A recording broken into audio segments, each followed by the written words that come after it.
Oh là là là là là là là là là là. Ah, le Maroc, c'est méchant. Le Maroc, c'est très méchant. Ils ont fait un match de bonhomme et Boadi. Boadi, on dirait qu'il a joué 18 Coupes du Monde, qu'il a 34 ans, qu'il est au prime de sa vie, qu'il a toute l'expérience du monde. Première Coupe du Monde, 3 matchs avec le Maroc, 18 ans. Waouh! Salut les fraudes, j'espère que vous allez bien. On se retrouve pour une nouvelle vidéo débrief du match entre le Brésil et le Maroc. Match nul, un but partout et un match nul qui n'est pas dramatique puisque tu peux toujours être premier de ta poule. Ça va dépendre de ce que tu vas faire entre l'Écosse et Haïti, que ce soit pour toi ou le Brésil et ça peut se jouer à la différence de but. Mais en tout cas, aujourd'hui, respect au Maroc et bravo au Maroc. Pour toutes les personnes qui mettaient le Maroc plus bactère, qui disaient que le Maroc avait de la chance en 2022 ou je ne sais quoi, respectez cette équipe. Parce que le Maroc a une équipe de qualité et ils l'ont prouvé encore ce soir. Sur la première mi-temps, le Maroc a littéralement roulé sur le Brésil. Et le Brésil a réussi à égaliser seulement grâce à un exploit individuel avec le but de Vinicius sur un dégagement raté de la part de Yacine Bounou.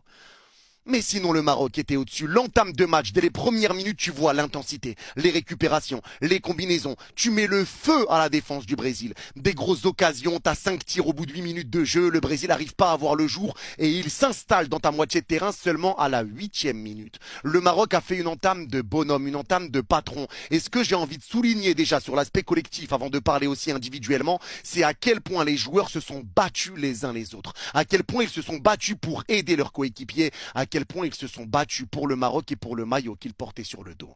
Les Marocains ont fait un match de bonhomme, un match avec beaucoup d'envie, beaucoup d'intensité. Tu voyais El Khanous venir aider Mazraoui et venir aider tout le monde. Brahim venir aider Hakimi et venir aider tout le monde. Tu voyais tout le monde, Saïbari redescendre. Le but du Maroc vient d'une récupération d'El Khanous. C'est repris par Mazraoui. Et il y a eu des efforts qui ont été faits dans tous les sens. Et pour ça, je tire un gros coup de chapeau aux Marocains. Vous avez fait un match d'homme, un match où clairement les joueurs ont respecté le maillot qu'ils avaient sur le dos, un match dans lequel ils voulaient ramener du bonheur et du plaisir aux Marocains. Ils se sont battus pour le Maroc et ils ont fait une très très bonne prestation.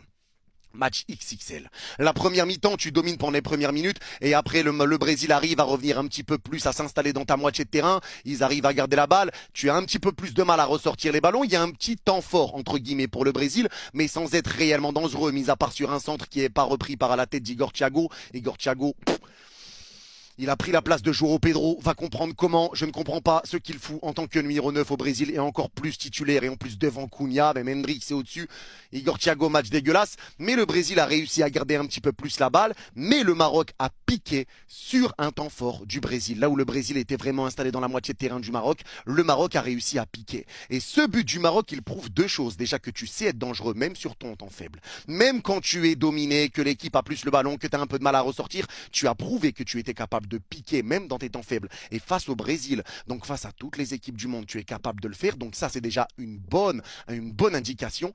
Et aussi, tu as montré que tu étais capable de ressortir proprement les ballons et que tu étais capable de ressortir sous la pression. Parce qu'aujourd'hui, le Brésil est venu te chercher. Ils ont mis une grosse intensité, beaucoup de pressing, beaucoup d'efforts. Ils venaient te chercher très très haut. Mais là, tu as un milieu de terrain de qualité. C'est pas Amrabat, là c'est Bouadji, là c'est El Ainaoui, là c'est Ounahi, des joueurs qui savent ressortir les ballons sous pression. Et le milieu de terrain a été impeccable. Et je vais même mettre Mazraoui parce que Mazraoui a fait mal à la tête aux joueurs brésiliens.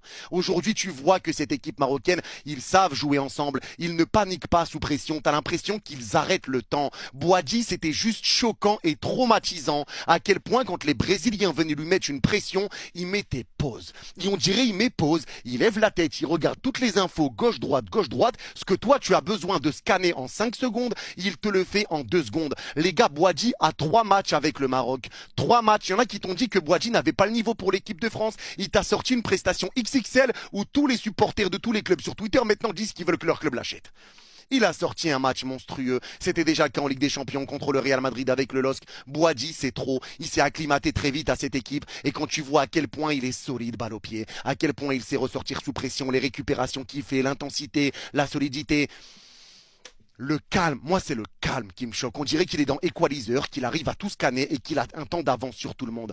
La pression, il ne connaît pas. Boadji a été impressionnant, mais c'est le cas également d'El Ainaoui qui a fait beaucoup de récupération, beaucoup d'efforts. C'était solide et il y avait une vraie cohérence pour le Maroc pour ressortir les ballons et ramener du danger sur la moitié de terrain brésilienne et sur la cage brésilienne. Tu as fait une première mi-temps où tu as été au-dessus de cette équipe du Brésil. Le seul problème, c'est qu'après l'ouverture du score et la récupération d'El Ainaoui, de El Khannous, pardon, ça revient sur Mazraoui, passe pour Brahim. Brahim, la passe qu'il met, elle est sensationnelle pour Saïbari. Et la finition de Saïbari, elle est folle, le super lob sur Alisson.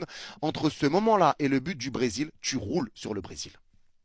Tu leur roules dessus, tu les éteins littéralement. Mais si tu es un petit peu plus collectif, c'est là que tu pouvais ramener le 2-0. Si tu mets le 2-0, pour moi, c'est terminé. Mais tu as eu les occasions pour le 2-0. Mais des situations que tu as ratées, des frappes qui ont été arrêtées, déviées, mais tu avais tout le temps un meilleur choix. Si tu fais la passe, il y avait des joueurs mieux placés. Si tu fais la passe, tu peux ramener des vraies situations pour le Maroc. Et ça, c'est le problème. Je trouve qu'entre le premier but du Maroc et le but du Brésil, il y a eu un moment où les joueurs étaient un petit peu trop individuels offensivement et qu'ils essayaient de faire des différences tout seuls alors que tu avais des joueurs mieux placés. Et du coup, tu rates le 2-0 et tu prends ce but du 1 partout sur un but individuel de Vini. Vini fait un exploit individuel parce que sinon, si on parle dans la réalité, qu'est-ce qui a été dangereux pour le Brésil dans ce match? Est-ce qu'il y a eu des situations vraiment dangereuses, mis à part la passe en retrait ratée de Diop pour Rafinha et peut-être que j'en oublie une ou deux? Il n'y a pas eu grand-chose de dangereux pour le Brésil. Tu leur as roulé dessus. Tu les as éteints. À la mi-temps, tu mérites de mener au score, mais il y a un partout. Et tu as fait une vraie rencontre avec un Chadi Riyad qui a été exceptionnel. Très solide défensivement, très calme balle au pied, très solide, des bonnes récupérations, des bonnes anticipations. Chadi Riyad, top performance. Solide job défensivement également, mais plus compliqué balle au pied. Il a eu un petit peu de déchets. Tu sentais qu'il n'était pas totalement serein, lui, contrairement à ses coéquipiers. Un petit peu balle au pied. Et le seul problème que tu peux noter pour le Maroc sur la première mi-temps, c'est un petit peu la largesse défensive. Il fallait faire attention à la largesse défensive. Et il y en a qui ont parlé d'Achraf Hakimi. Mais Hakimi, il faut pas oublier qu'il fait un gros tour défensif sur Vini quand il y avait toujours 0-0. Le problème, c'est que sur les dégagements de Bounou, Hakimi est très haut. Et forcément, si Bounou rate son dégagement et qu'il y a une récupération brésilienne et qu'ils vont vite vers l'avant, Hakimi n'est pas là. Il n'est pas là à son poste de latéral droit parce qu'il est beaucoup plus haut sur le terrain. Donc, soit il faut que quelqu'un prenne la place d'Hakimi quand Bounou va faire un dégagement, soit il faut rester un petit peu plus en place comme ça a été le cas en deuxième mi-temps où tu as pris beaucoup moins de risques. Mais Hakimi en première mi-temps, c'est un Hakimi qui essaye, un Hakimi qui a des occasions, un Hakimi qui percute, un Hakimi qui combine, un Hakimi qui ramène du danger. C'est un Hakimi qui est intenable et qui ramène énormément de danger. Mais défensivement, il a eu des bons retours défensifs également, mais il y en a qui vont parler du moment où il n'était pas là. Mais quand il n'est pas là, c'est à cause des dégagements ratés de Bounou. C'est arrivé 2 fois. C'est arrivé 2 fois. Et 2 fois les dégagements ratés de Bounou où Hakimi n'était pas là, ça a donné but et retourné de Rafinha qui a été arrêté par Bounou. Donc c'est ça où il fallait faire attention. Les relances de Bounou, fallait peut-être essayer de relancer court parce que tu sais que le Maroc était capable de ressortir proprement. Et aujourd'hui, sur cette première mi-temps, tu prends un but, toi aussi, sur un temps fort là où tu es en train de rouler sur le Brésil. Mais ça a été un match où en tout cas tu as prouvé. Et tu t'es mis en confiance mentalement. Parce que ce genre de match, ou même en deuxième mi-temps, si tu lèves un petit peu le pied, ou c'est un petit peu plus compliqué, tu sais, c'est un début de compétition, c'est pas facile. T'as des joueurs qui sont absents, t'as pas Abdé, t'as pas encore Aguerd. Donc tu sais aussi que tu as des absents. La seule interrogation que j'ai sur le Maroc, c'est peut-être la profondeur de banc. Mais pour tous ceux qui étaient inquiets après le match contre la Norvège, vous voyez, c'est de ça que le Maroc est capable.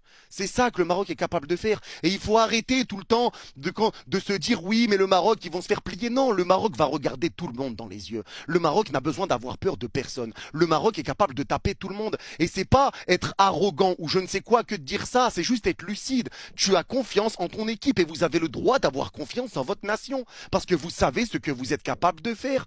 Parce que vous savez que vous êtes capable de battre tout le monde.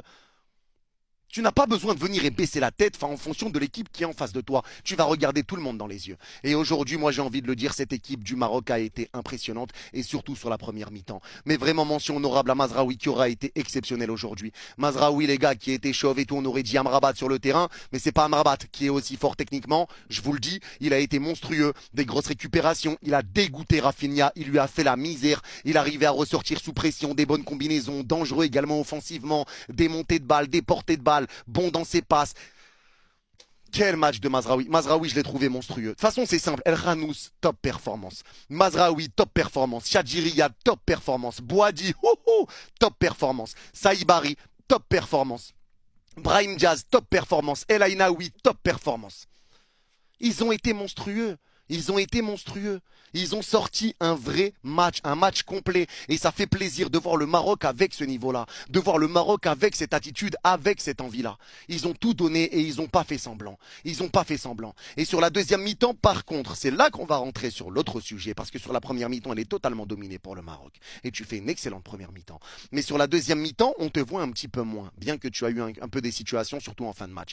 Mais on te voit un peu moins en deuxième mi-temps. Mais pour moi, ça se comprend. Parce que tu vois qu'en deuxième mi-temps, et le Brésil et le Maroc, les deux équipes ont beaucoup plus peur de se découvrir. Tu vois que les deux équipes restent bien en place, que Hakimi ne monte plus autant, tout ça, que c'est vraiment les deux équipes qui font beaucoup plus attention. Il y a eu l'entrée de Fabinho qui a ramené beaucoup plus d'équilibre parce que Paqueta et Casemiro, ça a été très compliqué en première mi-temps. Donc Fabinho, pour moi, marque des points et a fait une très très bonne entrée pour le Brésil. Il y a eu l'entrée de Danilo sur le côté, Ibanez s'était fait totalement éteindre. Mais en tout cas, tu vois que les deux équipes avaient beaucoup plus peur. Les deux équipes étaient beaucoup plus craintives et elles misaient plus sur la solidité défensive que sur essayer d'aller marquer le deuxième but. Même si les deux équipes essayaient, tu le voyais que parfois Brahim se retrouvait un peu seul. Il devait faire des différences entre 2-3 joueurs pour ramener du danger, que ça montait beaucoup moins. Donc tu devais un peu plus temporiser. Donc tu laissais le Brésil se replacer. Donc c'était un peu plus compliqué. Tu pouvais pas partir réellement en contre-attaque. Tu devais toujours faire des attaques un petit peu placées. Donc c'est ça qui a un petit peu pesé, c'est que tu as essayé de régler le problème de largesse défensive que tu as pu avoir en première mi-temps et ça a suffi pour tenir le score, mais tu n'as pas réussi à aller chercher le deuxième but. Toi, tu aurais pu aller le chercher.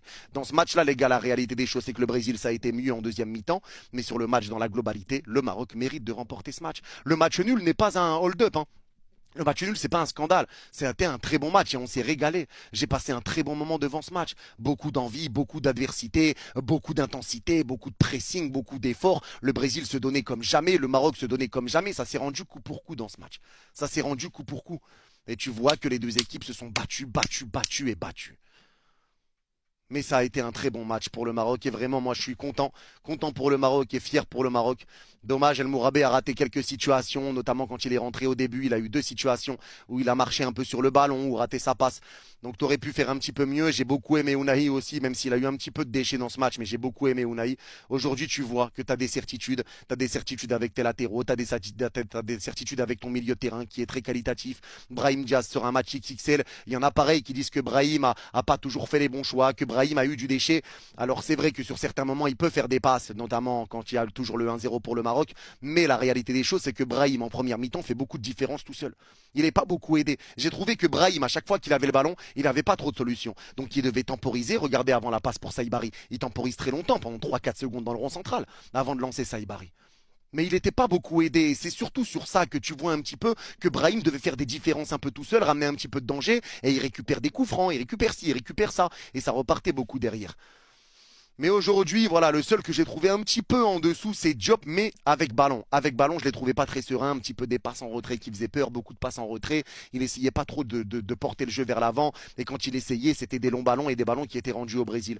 Mais en tout cas, aujourd'hui, le Maroc peut être fier. Le Maroc peut être fier parce que tous les joueurs se sont donnés. Il y a une énorme intensité. El Khanous a été incroyable. Bouadji a été monstrueux. Mazraoui, moi, je suis amoureux de ce que j'ai vu, amoureux de ce triangle au milieu de terrain. El Ainaoui, une agressivité. Il faisait des fautes intelligentes, des grosses récupérations, des gros tacs. Tout le monde revenait. Enfin, quand tu vois El Khanous venir aider Mazraoui, comment Mazraoui arrivait à éteindre Rafinha, quand tu voyais Hakimi ou quand Hakimi n'était pas là, comment ça revenait pour El Ainaoui et Brahim sur le côté, c'était cohérent. C'était très cohérent et Saïbari a été très bon aussi. Beaucoup d'efforts, beaucoup de déplacements.